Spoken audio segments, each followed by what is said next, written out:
Oke, di video kali ini saya hanya ingin memberikan sedikit analisa dan juga review ya untuk Madura United dan juga Persita Tangerang. Kemarin dalam pertandingan uji coba Madura United menang 0-1 atas tuan rumah Persik Kediri, lalu dari Persita Tangerang menang 4-0 ya dari tim tamunya Persikabo 1973. Jadi saya bahas dulu dari Madura United ya. Alasan utama kenapa Madura United ini tidak bisa dianggap tim sebelah mata untuk persaingan di musim depan di peringkat atas. Karena yang pertama, Madura United ini selalu menjadi pesaing di awal-awal musim. Baik di musim kemarin dan musim sebelumnya. Jadi 2 musim berturut-turut, Madura United ini selalu menjadi pesaing di segmen papan atas. Walaupun memang ketika di akhir musim, Madura United harus terlempar lagi ke segmen papan tengah. Tapi artinya Madura United sejauh ini di bawah dari pengaruhnya Lewandowski, Madura United ini bisa konsisten finishnya di segmen papan tengah. Artinya kan tinggal di-upgrade dari segi ya mungkin taktikalnya, strateginya agar Madura United bisa bersaing ke segmen papan atas nih. Nah, ketika kemarin saya sudah banyak sekali memberikan kritik untuk Lewandowski ya, kalian mungkin yang sudah subscribe saya dari lama untuk Madura United mungkin tahu ya kalau saya sering kali mengkritik Lewandowski karena saya waktu itu bilang di bawah dari Lewandowski saya yakin Madura United ini akan sulit untuk bersaing ke papan atas. Kenapa? Karena tidak ada kreativitas dari strateginya Lewandowski. Ya, tidak ada counter by counter untuk Lewandowski dengan tim musuhnya, strategi tim musuhnya.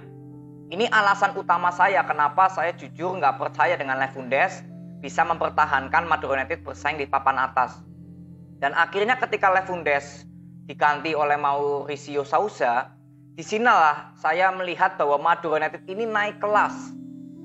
Kita anggap aja pemain-pemain yang dimiliki oleh Madura United di musim ini dengan di musim lalu, itu boleh dibilang kualitasnya anggap aja sama lah ya. Tapi kalau dibilang dari skema permainan, Sousa ini bisa membentuk skema permainan untuk Madura United ini yang lebih baik lagi atau boleh dibilang next level dibandingkan dari Lewandowski. Permainan bola possession yang diberikan oleh Sousa ini mengubah semua permainan individual atau passing-passing long ball dari skemanya Lewandowski. Yang paling berdampak terlihat sekali perubahan ini adalah di Jaja sebagai playmaker Madura United.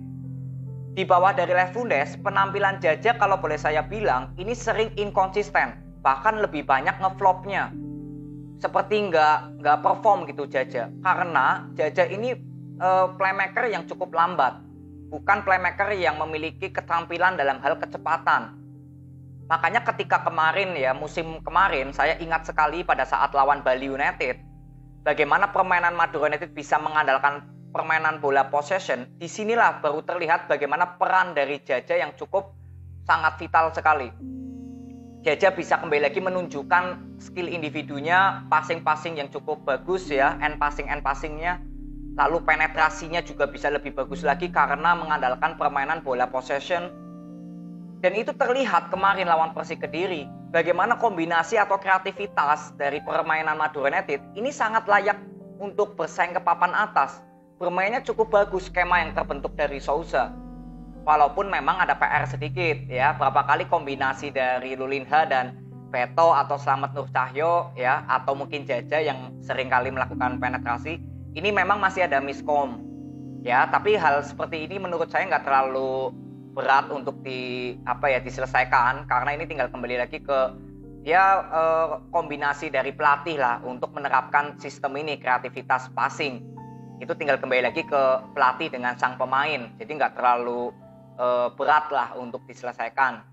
Tapi yang terpenting menurut saya Madura United ini sudah naik kelas atau naik level cara permainannya di bawah dari Sousa.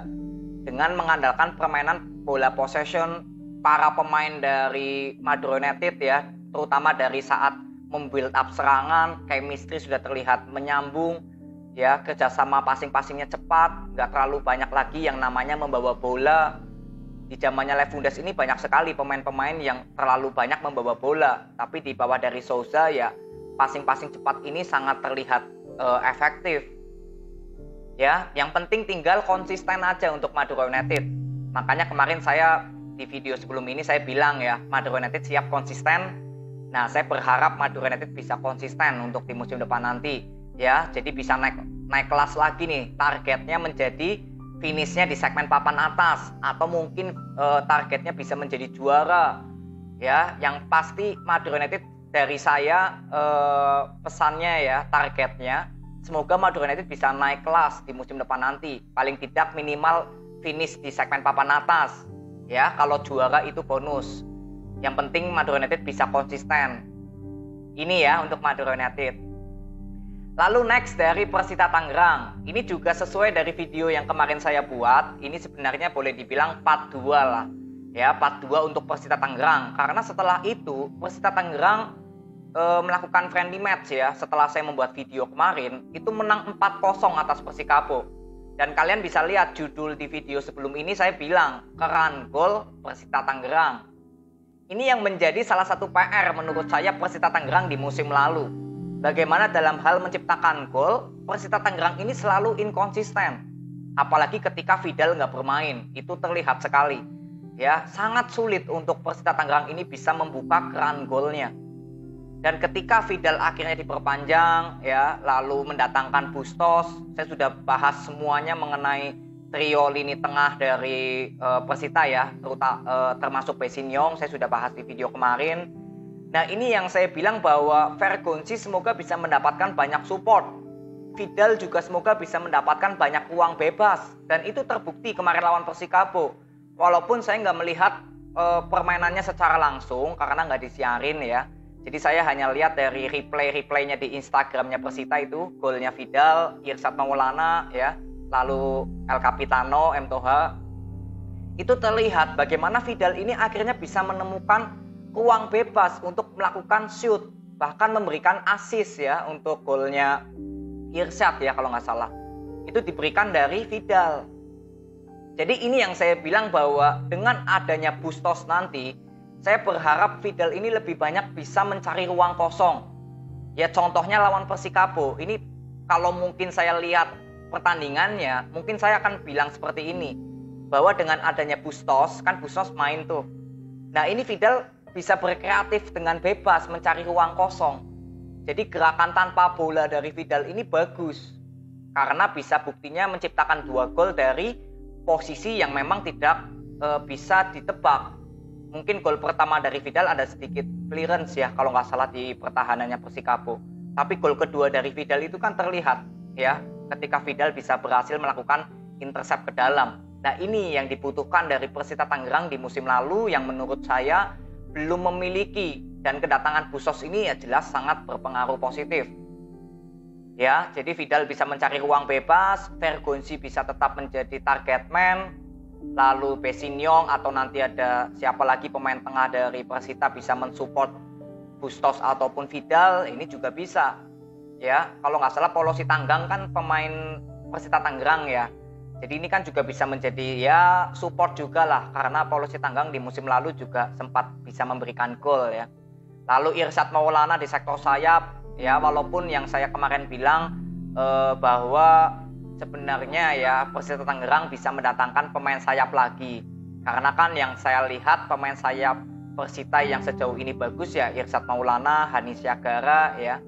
Ya sebenarnya Persita ini masih membutuhkan sektor sayap yang memang grade-nya pemainnya berkualitas lah. Itu yang saya harapkan dari transfer kemarin. Tapi ketika mendatangkan Bustos, bisa memperpanjang kontrak Besinyong, Gusenov, Vidal, Vergonzi, ya ini sudah cukup bagus lah menurut saya. Jadi saya nggak terlalu banyak mentargetkan lagi untuk Persita Tangerang mendatangkan back sayap. Karena perpanjangan kontrak dari para pemain Persita pun sudah cukup bagus. Tapi ya harapan tentunya masih ada gitu ya. Semoga Persita bisa mendatangkan sektor sayap lagi yang berkualitas lagi untuk menjadi pesaingnya Irsat maupun Hanis gitu. Ya, lalu di sektor belakang ya mungkin Gusenov tinggal mencari teman duetnya nanti siapa yang menggantikan Yones Kandaimu. Kita akan lihat karena sejauh ini kan Persita Tangerang juga setiap menghadapi friendly match jumlah kemasukannya juga masih minim ya. Ya ini juga mungkin bisa menjadi modal yang positif untuk sektor pertahanan Persita. Yang penting Persita Tangerang itu di sektor depannya bisa membuka keran golnya. Ini harapan saya terbesar untuk Persita di musim depan. Karena Persita juga sebenarnya konsisten, selalu bisa finish di segmen papan tengah ya. Tapi ya sayang gitu, karena beberapa kali sebenarnya Persita bisa menjadi tim yang mengalahkan tim-tim kuat gitu kan. Ini kan kemarin Persib Bandung di musim lalu aja kalau nggak salah menang 4-0 ya atas Persib. Lalu lawan Persija juga ya walaupun pernah imbang, ada kalah, tapi minimal bisa menjadi pesaing tim-tim papan atas. Sedangkan Persita harus finishnya di segmen papan tengah gitu. Ini menurut saya cuma karena masalah keran gol. Ya, kalau skema permainan sudah oke, komposisi pemain-pemain sudah bagus, sektor belakang juga cukup oke, tinggal membuka keran gol inilah untuk Persita Tangerang yang saya ingin nantikan di musim depan. Ya, tentunya dengan adanya Bustos, ya saya optimis kalau keran gol dari Persita Tangerang bisa kembali lagi berjalan dengan maksimal. Ya, jadi ini aja video yang saya bisa berikan untuk Madura United dan Persita Tangerang. Semoga bermanfaat. Nanti kita tetap bertemu di musim depan ya untuk Madura United dan juga Persita Tangerang. Terima kasih, see you.